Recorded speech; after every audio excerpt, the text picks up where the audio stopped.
Slenderman, or that lanky, faceless, tentacle-wielding, child-stealing, teleporting creep that's been haunting our dreams for the last few years, has been traipsing across various electronic mediums from its humble forum beginnings. The figure has spawned endless fan art from online artist communities, fan videos, mockumentaries, films, and a range of video games. Slenderman has evolved into many different forms through various threads, turning him into a community-created terror that refuses to leave us alone. But what is it about him that keeps us so intrigued?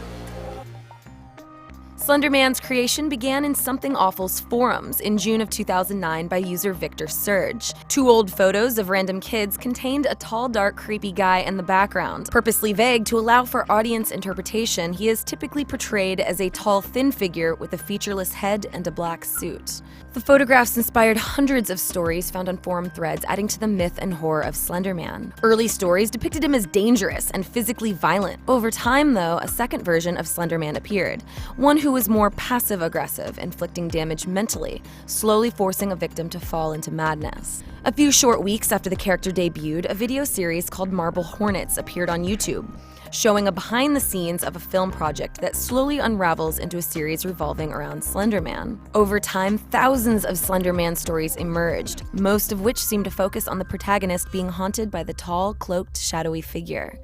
3 years after those fateful forum posts, YouTuber Agent Parsec created Slender the 8 Pages, a simple Unity-based horror game that places you on the terrifying turf of the mysterious killer, the Dark Woods. Armed with nothing but a flashlight, the user has to find 8 pages, randomly placed throughout the area.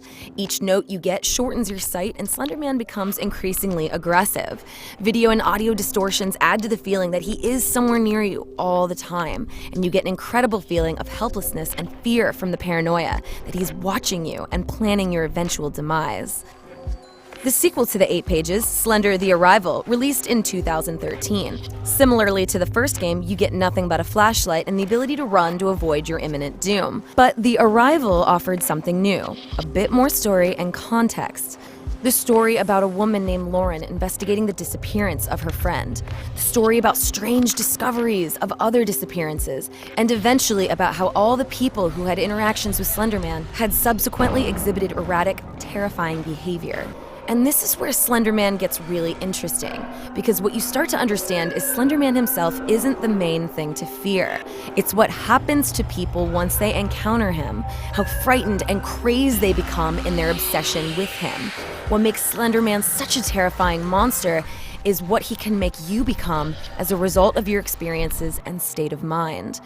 A mistake that some people have taken so seriously, it's had real-world consequences, when 2 girls from Wisconsin stabbed a classmate 19 times and claimed it was an offering for Slenderman.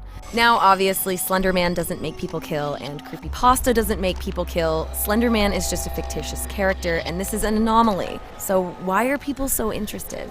Slenderman is so popular in mainstream media, not because he's the ideal villain for the internet, but because he was created by the internet. Within a few quick years, a simple forum post had so much backstory that the world was able to mold Slenderman into whatever they feared the most. Think about Bloody Mary or a monster under the bed. What's so frightening is the unknown, so we fill the gaps with whatever scares us the most.